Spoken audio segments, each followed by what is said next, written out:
afternoon. Today is Monday, June 19th, and it's about 12 p.m. I'm in the middle of the flatlands, aka Georgetown of Brooklyn, not too far from the Mill Basin area of Brooklyn. So why am I here? One of the properties in my first season, the Kings Village Co-ops. I'm back here once again to show my client a unit we sold way back in October of 2022. It's been sitting on the market since, and she's been saving a little more, so hopefully she's in a better position to put an offer down. And I hope so. So I'm about to meet her in the next few minutes, and I'll show you what the apartment looks like. It's asking $300,000, and because the co-op, the price cannot go less than that for a 3-bedroom. It's a 1.5 bath unit. The master bedroom, which is behind this wall here, has a en-suite, and 3-bedroom. It's about 1,200 square feet. It's on the 3rd floor, so it's a good layout. It's an ideal position in this building. It's an elevator building, superintendent on site. It's been recently updated as far as the internals of the building. This apartment does need a little bit of TLC, nothing drastic, which is great. Good paint job, good scrub down. That's really about it. After that, you just add your own personality to it, like most homes would require. So enjoy the video, enjoy the walkthrough, and I'll give you an update afterwards because I got to travel around Brooklyn a little bit today and see some old friends. Talk to you later. Peace.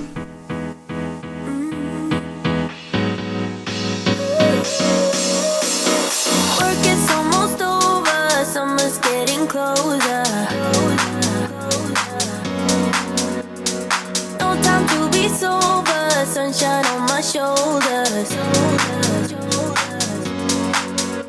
I'm alive and breathing, living my best life. Love is on my mind and it's making me high. I'm staying in this moment, though it's hard sometimes, but I work it out every once in a while. I feel the love, I feel it growing every day. I feel the love, I feel the love. I hope it never goes away. I feel the love, love, love.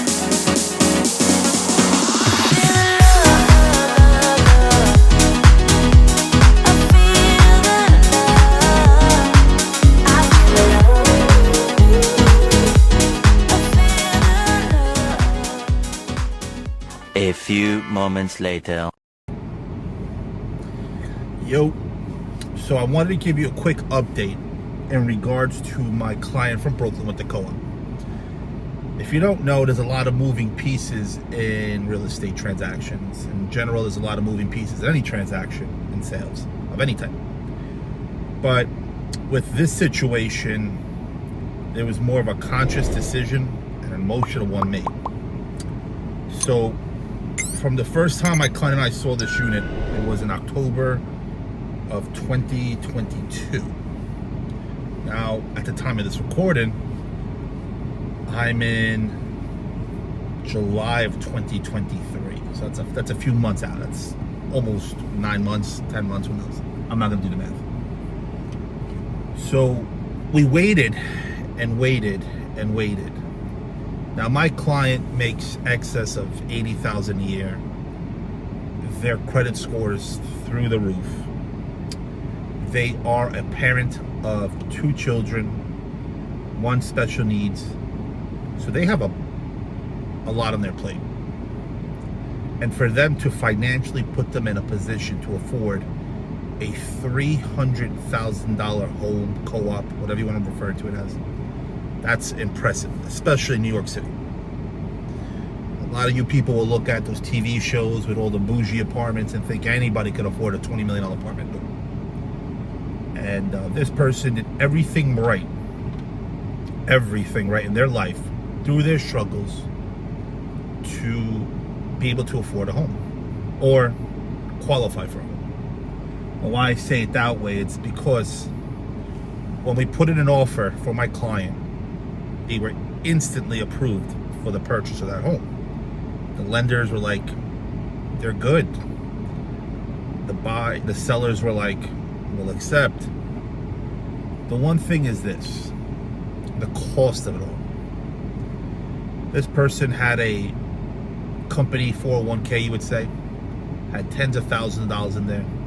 saved up for the last 8 to 10 years, and they would have to have drained almost all of that just to put a deposit down, to pay the closing costs, and so forth. And me as a realtor, I have to be biased to that. It's not my problem. It's not my decision. It's not my choice. But I know the burden of being financially strapped. I'm a kid from Brooklyn, seen it all. So having my client realize the initial cost, which they kind of ballparked it, so it's fine. The biggest thing that scared them was their monthly costs. Aside from the mortgage and all the fees attached to the mortgage, insurances and all that stuff, the common charge fees were almost another $1,100, which is a lot of money for a 3-bedroom in that neighborhood. But that building's gone through some stuff in the last 10 years. I know that, but can't avoid that. So when they were looking at overall monthly dues, they were close to $3,000 a month.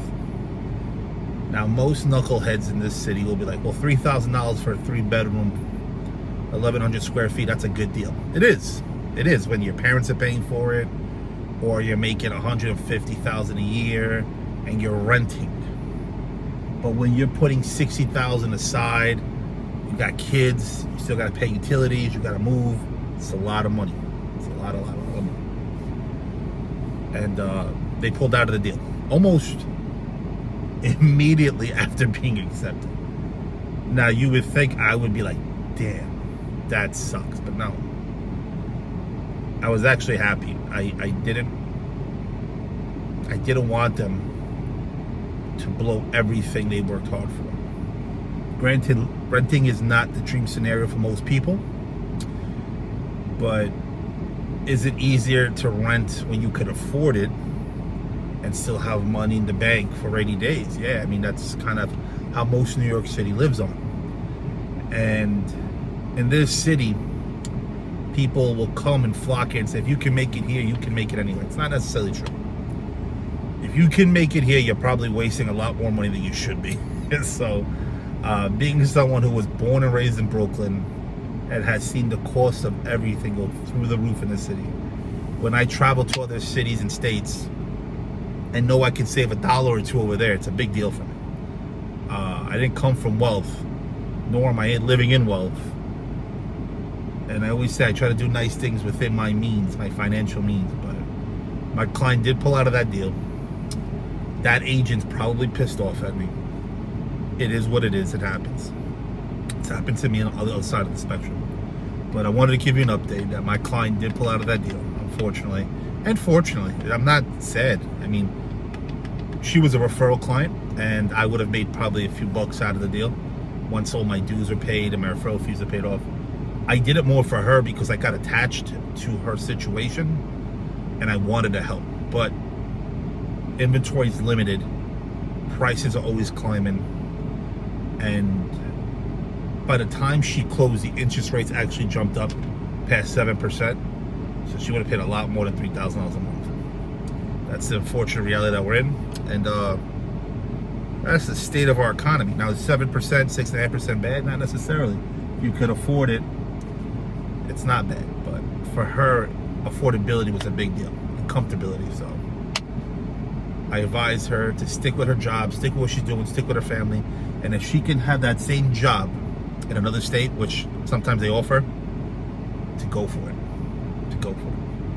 But I just want to give you an update, and on to the next one. Fingers crossed. Peace.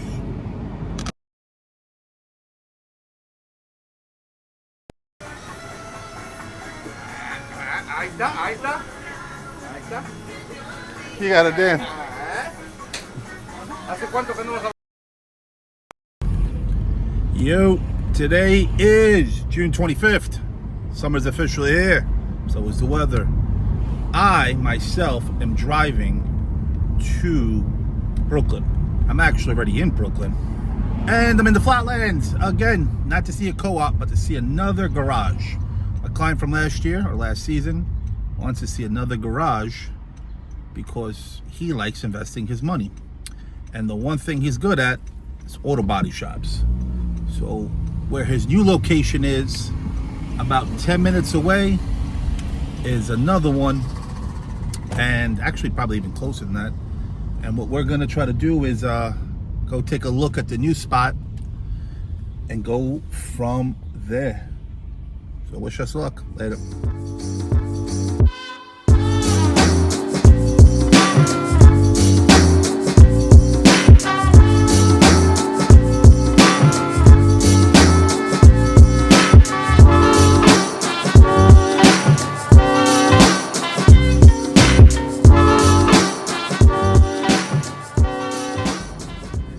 Yo. Today is the 28th of June, 2023. It is a lovely Wednesday. The sun is out. The graffiti's out. And we're back in the flatlands of Brooklyn to look at actually this construction site. Well, it's really a auto body shop that's left deserted by the owner. And my client is interested in buying it. We were here a few days ago. We were only able to see the exterior, but finally got the agents to be willing to show it the internal. And for most people looking at a space like this, they don't see the big deal and why you want to see the inside if it's just basically 4 walls. But my client is going to spend $1 million. He wants to know what he's spending $1 million on. And I don't blame him. I would want the same type of respect. So long story short, we got one of the agents to come out here today in the middle of the day to not be lazy and show us the property. So we'll go from there. And I think he's here, the agent, about 30 minutes early. Not bad, not too shabby. But we'll take a look and we'll go from there. And I'll keep you posted. So like always, fingers crossed. Peace.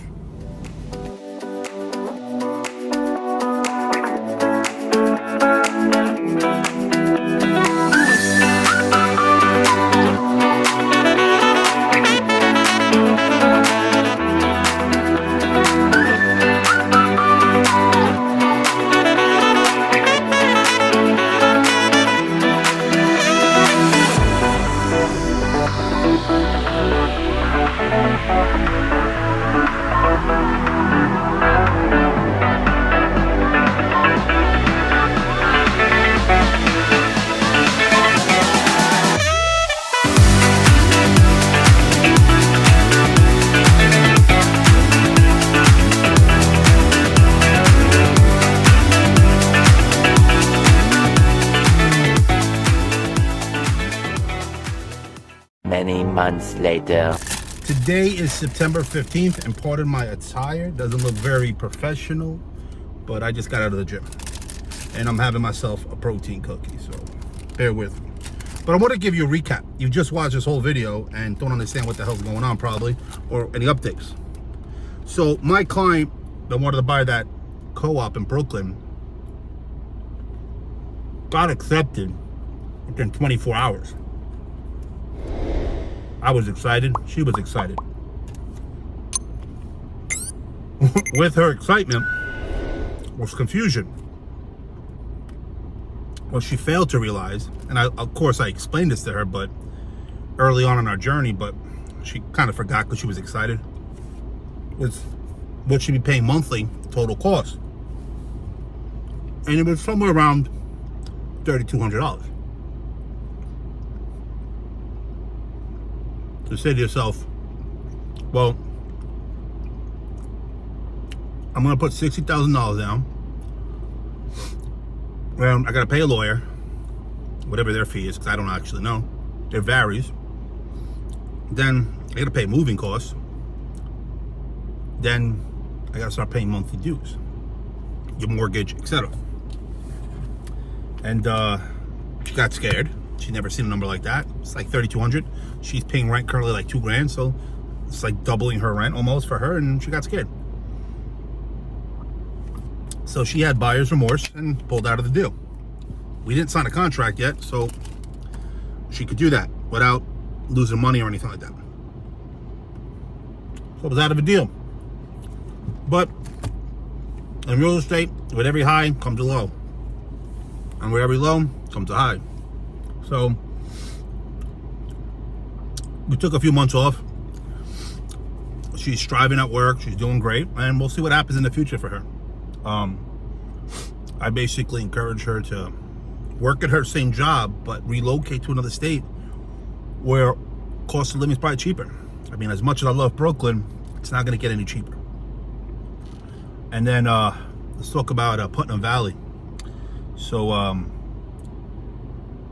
my owner wants to sell off market because we're going into the winter, and any agent who takes on this listing, whether I or someone else, would have to commute all the way upstate in the snow through some mountains and some bridges. And to be honest with you, I don't like driving in the rain, let alone the dead of winter through mountains. So we said, listen, if you could find a buyer now,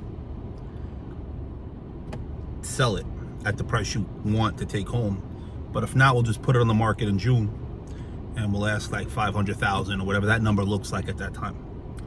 So he was cool with it. Now, you're probably saying to yourself, as a real estate agent, that's a stupid move. But no, I trust people. And if you do something for me to not trust you anymore, then I won't do business with you. I don't compromise my integrity, and I'm going to give you the benefit of the doubt, because this is business before friendship. So I respect him as his businessman because he owns multiple buildings in Brooklyn, so he's not an idiot.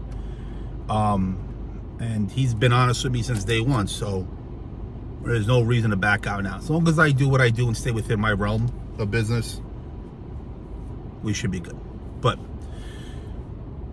I have some other things that are on the upswing, so your next video you'll probably catch an update on that. But in the meantime, this is the low of a roller coaster, and it happens in real estate, man. It could beat you up mentally, ruin your psyche, damage your motivation. But I just keep going, go to the gym, keep my health, keep striving, because just like the next video will show, anything could happen in the blink of an eye. So talk to you soon. Later. Peace.